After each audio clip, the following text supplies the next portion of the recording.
नमस्कार दोस्तों, आज की कहानी उम्मीद है आप सबों को पसंद आएगी। कहानी पसंद आए तो चैनल को सब्सक्राइब ज़रूर करें। कानपुर की तंग और जीवंत गलियां जहां हर मोड़ पर एक कहानी बसती है, उन्हीं तंग गलियों के बीच श्रीवास्तव निवास था। मोहल्ले में चहल-पहल थी और आसपास छतों से सब उस घर की तरफ देख ही रहे थे। लगता है उषा को बेटी कोई मुँह दिखाने लायक नहीं छोड़ी। एक औरत छत पर खड़ी अपने पड़ोस वाली औरत से बोली, जो सुनकर दूसरी औरत ने दबी आवाज में कहा, "ई लड़की का छलन ही नाही ठीक था।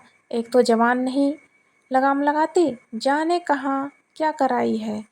घर के अंदर उस छोटे से हॉल में अधेड़ उम्र की औरत खड़ी थी, जिसकी आंखों में गुस्सा नजर आ रहा था।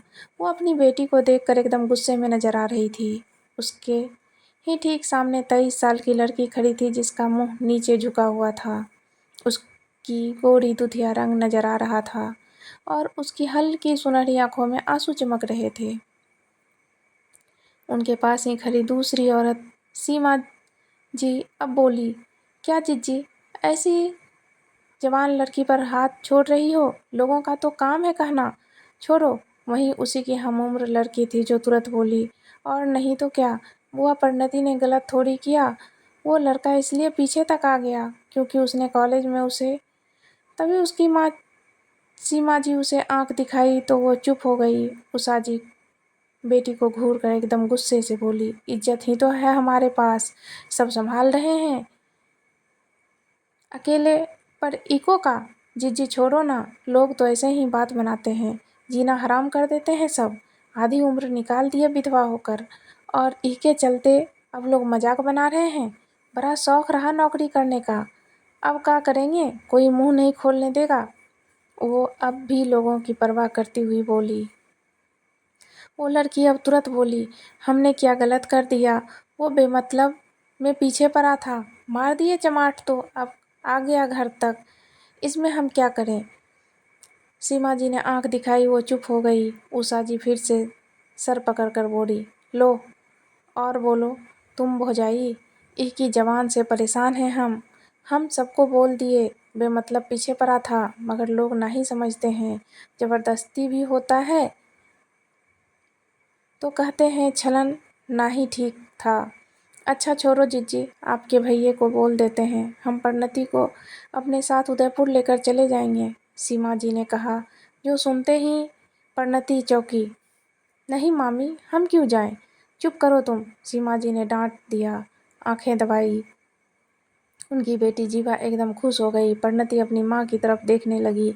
"हम हमेशा मामी के साथ क्यों रहें? अभी 2 साल हुए आए और क्या मामी खा जाती है तुझे? चुप कर," सीमा जी ने डांटा।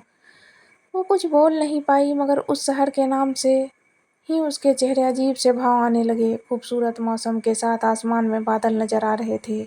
सड़क पर दौड़ती गाड़ी एक इवेंट हॉल के पास रुकी। उसका दरवाजा खुला और एक लड़का बाहर निकला। वो महंगे ब्लैक सूट, वाइट शर्ट और फाइन लेदर शूज में बेहद कॉन्फिडेंट लग रहा था। उसकी साफ और सजीव त्वचा चमक रही थी। उसका लंबा भरा हुआ चेहरा एकदम सजीदा था। आंखों पर लगे शेड्स को उतारते ही उसकी गहरी काली आंखें नजर आई, जो बोर्ड पर रुक गई, रॉयल पैलेस उदयपुर। उसे देखते ही वहां मौजूद मीडिया के लोग उसे घेरने लगे, पर उसकी टीम में उसके जाने का रास्ता बना रही थी। वो आगे बढ़ गया। वहां बहुत सारे और लोग थे। उसके आते ही स्टेज पर खड़े होस्ट में कहा, "तो जिनका हमें इंतजार था वो आ चुके हैं, मिस्टर अभियुक्त Singh Rathore, Rathore group of companies को नई उड़ान देने वाले। आज ये वुमेन हेल्प सेंटर प्रतिमा मिस्टर राठौर की वजह से ही अस्तित्व में है। इसकी शुरुआत मिस्टर राठौर ने जरूरतमंद औरतों की मदद के लिए किया है।" होस्ट के इतना कहते ही सब ताली बजाने लगे। मुख्य अतिथि के बीच बैठे एक अधेड़ उम्र के आदमी की नज़र उस पर थी। वो उसे गर्व भरी नज़रों से देख रहे थे, पर उसे जैसे फर्क ही नहीं पड़ा। प्रतिमा का उद्घाटन समारोह पूरा होते ही वो वहां से निकल गया। उसकी भावहीन आंखों में इतना कुछ सुनने और करने के बाद भी कोई खुशी नजर नहीं आ रही थी। वो बस गाड़ी में बैठा एकदम भावहीन सा नजर आ रहा था। उसकी नज़र सामने थी और अब कुछ पल बाद ही उसका फ़ोन बजने लगा। उस पर चढ़ आता नंबर देखकर उसने सर्द भाव के साथ अपने आप से कहा, समझ नहीं आता, शायद इसे भी पर समझा देना होगा।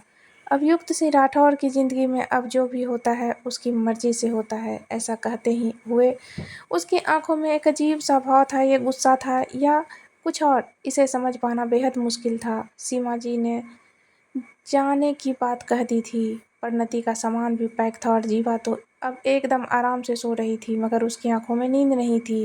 वो एकदम सुनी आंखों से आसमान की तरफ देख रही थी। उदयपुर जाने के ख्याल से इस वक्त फिर से उसके चेहरे पर बेचैनी नजर आने लगी। हम नहीं जाना चाहते हैं, जहाँ से भाग रहे हैं तकदीर हमें वहाँ बार बार वहाँ ही क्यों लेकर जाना चाहती है। नहीं जाना हमें वहाँ, नहीं सामना करना है उसका, क्या करें। वो अपने आप में बेहद उदासी से बोली। उसकी आंखों में आंसू भरे हुए थे, एक बेबसी नजर आ रही थी इस वक्त उसके चेहरे पर। अपने आंसुओं को पोंछकर उसने अपने आप में ही कहा, तकदीर का ये फैसला मंजूर करने के अलावा कोई रास्ता नहीं, मगर हम कमज़ोर नहीं हैं, हमें फ़र्क नहीं पड़ेगा, चाहे वो बेशक हमारी नज़रों के सामने ही क्यों ना आ जाए। उसने खुद को मजबूत करके कहा, मगर आंखों में अब भी हल्की नमी थी जो उसके बेबसी को दर्शा रही थी।